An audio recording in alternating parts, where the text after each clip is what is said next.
Headline news most affecting Chilliwack this week. New Year's Eve tragedy at a Harrison Lake dock. Adieu to the Rendezvous restaurant. The Cascades Gondola Project moving forward with help from Cheam First Nations. And Canucks legend Trevor Linden joins the Chilliwack Chiefs. We'll have more in sports. Our special guests this week include Astrid, Beugeling, and Ed Stone from the Chilliwack Players Guild and Bradley Gionet from the Chilliwack and area emergency host families. All right, Chilliwack, let's get started in our top story. Lunchtime sirens on New Year's Eve day were racing through Harrison to the Greenpoint boat launch. That's off Rockwell Drive. Agassiz RCMP media officer Sergeant Mike Sargent confirming one man died in his truck. No other information currently available on why the truck went off the dock. And no other information will be put out until all other family members are told about this. There have been plenty of rumors, and sadly, they are all true. Chilliwack's Rendezvous restaurant in the heart of downtown will be closing its doors for good on January the 28th. The building at Yonge and Victoria was, some 90 years ago, the Harper Sheet Metal Building. Now, the owners of the Rendezvous telling chillTV, and they also posted this to social media, that the rent increase was more that they could handle. This coming off a pandemic and then, of course, rising costs. So again, if you want to have a great meal, the last serving is Saturday, January 28th.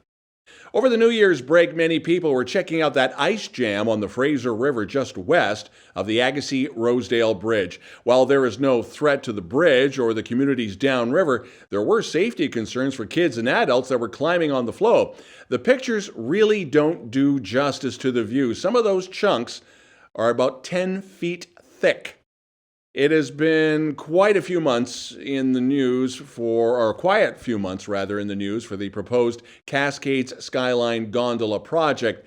Well, at least in public, but behind the scenes, we're finding out that Cheam First Nations has agreed in principle to purchase the nearby golf course lands independently of Bridal Falls Gondola Corporation. So this is integral to the development of the project. It is hoped that the sale will be final sometime in the spring of 2023. Now, again, we stress there are various regulators and permits that are in flux, so this is nowhere near a final outcome.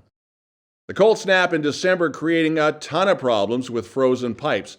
Both Sardis Secondary, as you see here, and Mission Library had burst pipes. The cleanup there was done before the end of the holiday break, though. Now, Métis House at Stalo also had frozen pipes. Fortunately, though, no bursting.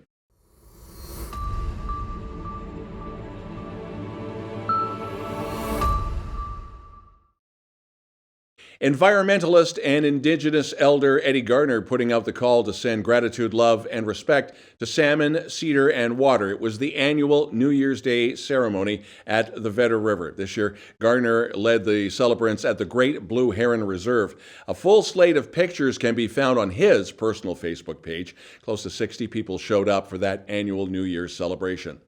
It's not too late to get your tickets for the Chilliwack Players Guild. The January radio play originally was broadcast live on Thursday, May the 8th, 1952, on the BBC Midland Home Service. This true crime play was based on the famous Pimlico poisoning death in 1886 of Thomas Edwin Bartlett, possibly at the hands of his wife. We're not too sure. Ed Stone and Astrid Beugeling from the Chilliwack Players Guild will be here in just a couple of minutes to talk about the new radio play. It premieres January the 14th. Yes, this is the radio play that chillTV had hosted as part of our series Friday Night Vedder Mysteries back in 2021. Camping reservations for some BC parks opened this past week. BC Parks hearing the majority of campers would prefer a 4-month rolling window, so that booking window is now reinstated. For example, you book this week, say January 3rd, 4th, 5th, 6th, for a May 3rd, 4th, 6th arrival, and that just keeps going on. Of course, good luck to trying to log on to BC Parks. This Friday is Ukrainian Christmas. It'll be a sober day as the Valley has welcomed many refugees to new homes in light of the ongoing war with Russia. Bradley Gionet with the Chilliwack and area emergency host families has sent us a Ukrainian Christmas greeting and a reminder that the need for new homes for the refugees continues. Here's Bradley's interview. Hello everyone, Bradley here. For the past 8 months, Chilliwack has welcomed nearly 130 Ukrainians here to our community during this time of war. These folks are now our family and our friends, and they're spending their first Christmas season here in Canada. I would like to wish a very happy Christmas to our Ukrainian friends, family, and neighbors, and a very happy, healthy, prosperous, and safe 2023. Slava Ukraini. After the break, our interview with the Chilliwack Players Guild and Canucks Trevor Linden paying a visit to the Chilliwack Chiefs. We'll have sports in just a couple of minutes.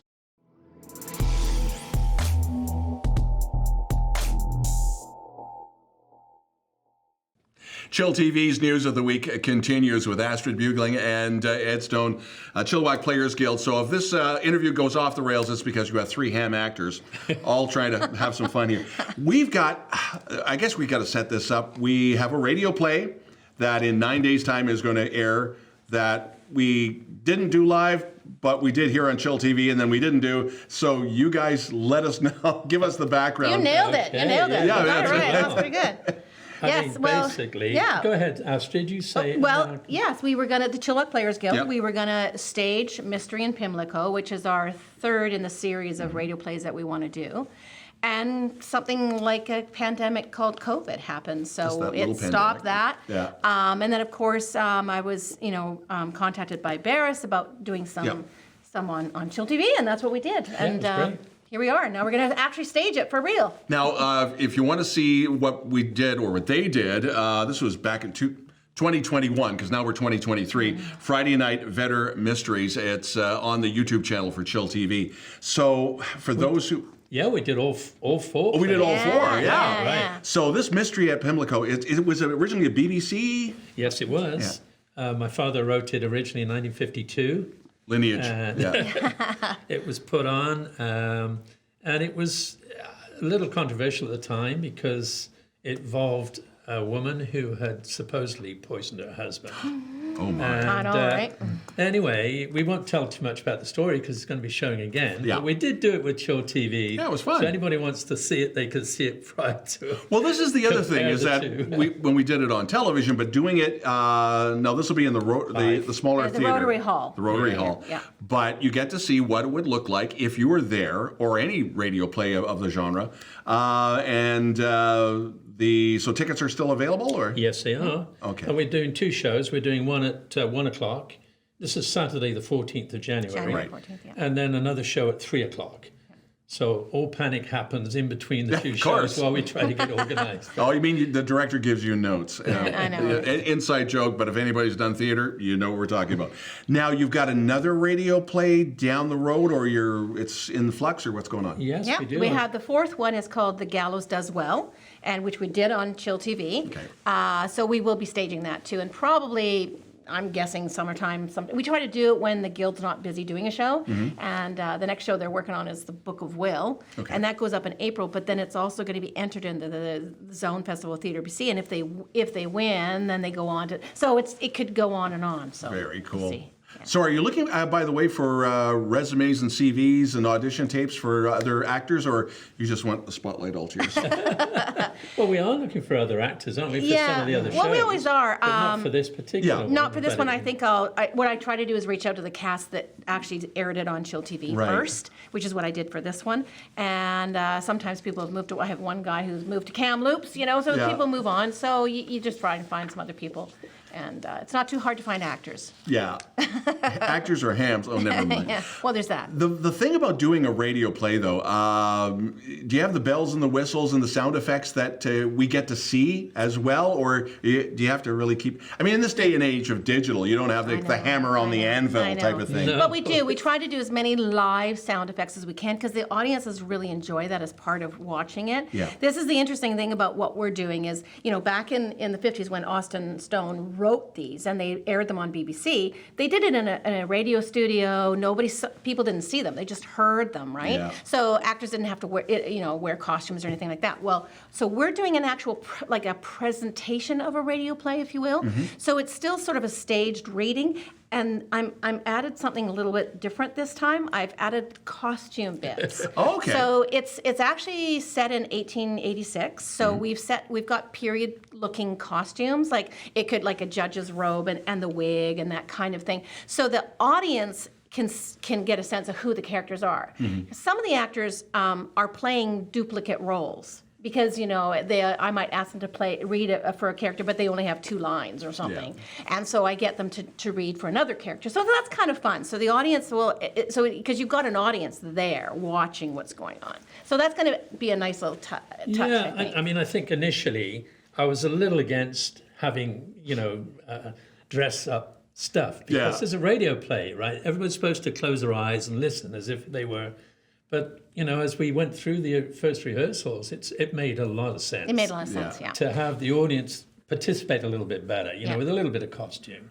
And so it really, I think it enhances it. I mean, you know, when you look back and you think of what radio plays were like back in the 50s and how we're trying to do something similar now with the same paperwork, basically. Yeah. And don't think War of the World words. Well, maybe a little bit, but not quite. Well, one of the other feedbacks we got was that the audience wanted, when we did the first one, they didn't really see the sound folio.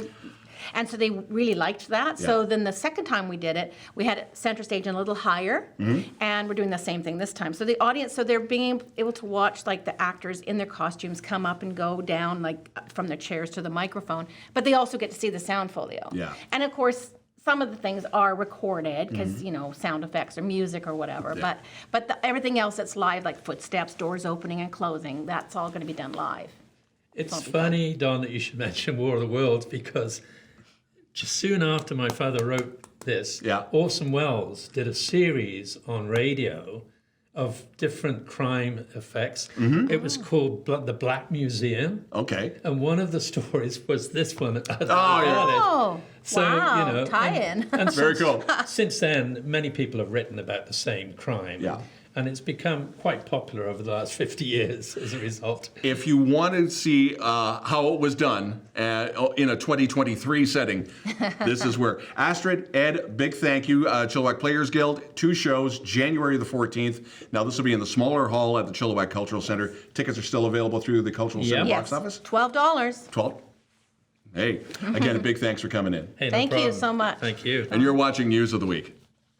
chillTV Sports, the Chilliwack Chiefs announcing Vancouver Canucks alumni and legend and captain and Club 16 owner of Trevor Linden Fitness, the man himself, and his Club 16 team will be joining the Dairy Appreciation Night with the Chilliwack Chiefs on Saturday. This game will be the first game of the new year for the Chiefs.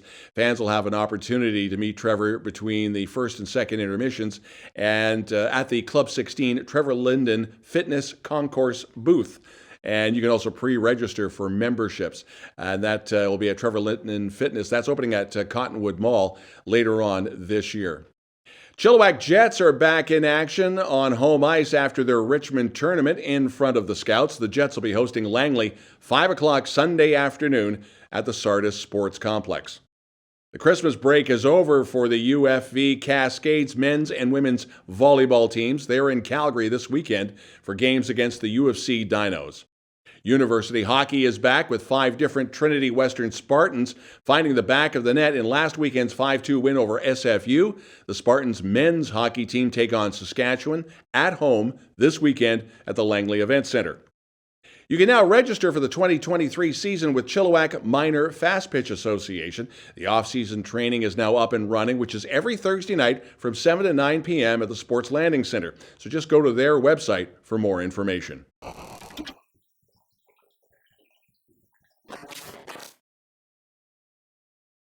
chillTV weather with Cari Moore. Now, the 7-day forecast is wet and mild, what you would expect for January. Are we going to see the sun anytime soon? Thanks so much, Don. And after being here for how long? You finally got the graphics up for me. That's pretty amazing. We have 7 and 8s for highs next week with lows down to about 3 or 4. But midweek, we might see the sunshine a little bit, and it's going to be back to rain on the weekend. Back to you, Don. Thanks, Cari. If you'd like to participate in reporting news in Chilliwack and you have a story you think we should know about, or you have some video, some pictures, send us a note to news@chilltv.ca. We'd love to hear from you. That's the news this week. I'm Don Lehn.